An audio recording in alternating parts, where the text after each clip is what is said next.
एक बहुत ही खूबसूरत जंगल में टूनी अपने दो बेटियों के साथ रहती थी। टूनी बहुत दिनों बाद एक और अंडा देती है। टूनी का पति एक और बेटे का इंतजार कर रहा था। तभी टूनी का पति बोलता है, देखो टूनी, इस बार बेटा ही होना चाहिए। अगर इस बार बेटा नहीं हुआ तो इसका अंजाम क्या होगा तुम सोच भी नहीं सकती। मैं क्या करूँगा। आप ऐसा क्यों बोल रहे हो? अगर बेटी हुई तो उसमें मेरी क्या गलती है? और वैसे भी बेटियां घर की लक्ष्मी होती हैं, तो इसमें क्या गुनाह है? अरे तुझको नहीं पता क्या कि बेटियां घर के सिर्फ एक बोझ होती हैं। मेरी इतनी औकात नहीं कि मैं इनको दहेज इतना सारा देके इनको विदा करूं। मेरा दिमाग मत खराब कर। मैं जंगल की सैर करने जा रहा हूँ। टूनी वहाँ उदास बैठी थी। तभी वहाँ पे बुलबुल आ जाती है।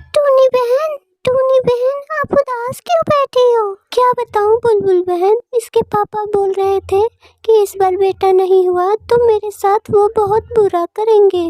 वो बहुत गुस्से में थे। तुम परेशान ना हो टूनी, मैं उनको समझाऊंगी। दोनों अभी बात ही कर रही थी कि टूनी का अंडा हिलने लगता है और हिलने की वजह से अंडा टूट जाता है। अंडे में से एक बेटे का जन्म होता है।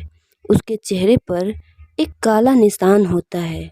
बुलबुल कहती है, वाह टूनी, तुम्हारा बेटा तो बहुत सुंदर है। तभी टूनी का पति भी वहाँ आता है और अपने बेटे को देख बहुत खुश होता है। वाह टूनी वाह, तुमने तो मुझे बहुत खुश कर दिया। तुमने मेरा सपना पूरा कर दिया। आज मैं बहुत खुश हूँ। आज मैं बहुत बहुत बहुत खुश हूँ। मैं अपने दोस्तों को बताने जा रहा हूँ। उसका पति सबके पास जाकर अपने बेटे होने का खुशी बताता है। कौवे से, तोते से और भी लोगों से बहुत खुश होकर कहता है, टूनी टूनी, मेरा बेटा ठीक तो है ना? उसे कुछ हुआ तो नहीं ना? नहीं जी, ये तो बिल्कुल ठीक है। और ये तुम्हारी बेटियां यहाँ क्या कर रही हैं? इनको यहाँ से हटाओ मेरी नजरों के सामने से। माँ, पापा हमसे इतनी नफरत क्यों करते हैं? बेटा, तुम्हारे पापा को बेटियों से नफरत है। इनको बस बेटा चाहिए। ये सब देख बुलबुल कहती है, आप अपने सभी बच्चों को माना कीजिए। बेटियां इतनी भी बुरी नहीं होती। फिर एक दिन टूनी की मौत हो जाती है। उसकी दोनों बेटियां बहुत उदास रहती हैं, रोती हैं। टूना अपने बच्चों को लेकर एक घने जंगल में चला जाता है और वहाँ वो अपने बेटियों को छोड़ के बेटे के साथ दूसरे जंगल में चला जाता है और दोनों बहन वहाँ अकेली रह जाती हैं। वो दोनों रो रही थी। तभी वहाँ बुलबुल आ जाती है। अरे, तुम दोनों यहाँ क्या कर रही हो? बुलबुल माँ, मेरी माँ मर गई। पापा हमें छोड़ के चले गए। क्या? तुम्हारी माँ मर गई? मत रो मेरे बच्चों, मैं तुम्हारी देखभाल करूंगी। चलो मेरे साथ। वो दोनों को अपने साथ लेके चली जाती है। कुछ दिन बीतने के बाद टूना का बेटा बड़ा हो गया था और टूना अपने बेटे की शादी कर देता है और वो अपने बेटे से कहता है, बेटा, अब तुम इस घर की जिम्मेदारी उठा लो और मेरी भी।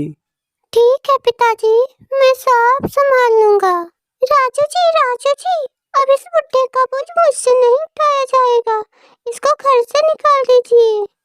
पिताजी, आपकी बकबक मुझसे नहीं सहा जाएगा। आप अपना देख लीजिए। मेरी पत्नी अब आपकी सेवा नहीं करेगी। वो बहुत थक जाती है। क्या बोल रहे हो बेटा? तुम्हारी परवरिश के लिए मैंने अपने बेटियों को ठुकरा दिया। तुम मुझे घर से निकाल रहे हो। कितनी मासूम थी बेचारी। मैंने तुम्हारी चाहत में उन्हें छोड़ा। पिताजी, मुझे आपका रामायण नहीं सुनना है। निकलिए यहाँ से, जल्दी निकलिए। अब क्या धक्के मार के निकलो यहाँ से। निकलिए यहाँ से, जल्दी निकलिए। वो वहाँ से उसी जंगल में जाता है जहाँ उसने अपने बेटियों को छोड़ा था। तभी उसको उसकी बेटियां दिख जाती हैं और वो उसके पास आती हैं। पिताजी, आप रो क्यों रहे हो? बेटा, उसने मुझे घर से निकाल दिया। मुझे माफ कर दो बेटा, मुझे माफ कर दो। मैं कहाँ जाऊँ, क्या करूँ, कुछ समझ नहीं आ रहा। तेरी माँ भी मुझे छोड़ के चली गई। मुझे माफ कर दो बेटा, मुझे माफ कर दो। पिताजी, आप माफी मत मांगिए। आप हमारे साथ रहेंगे। चलिए आप हमारे साथ, हम आपकी सेवा करेंगे। हमारे घर चलिए, हम साथ रहेंगे। फिर तीनों साथ में खुशी खुशी रहने लगते हैं।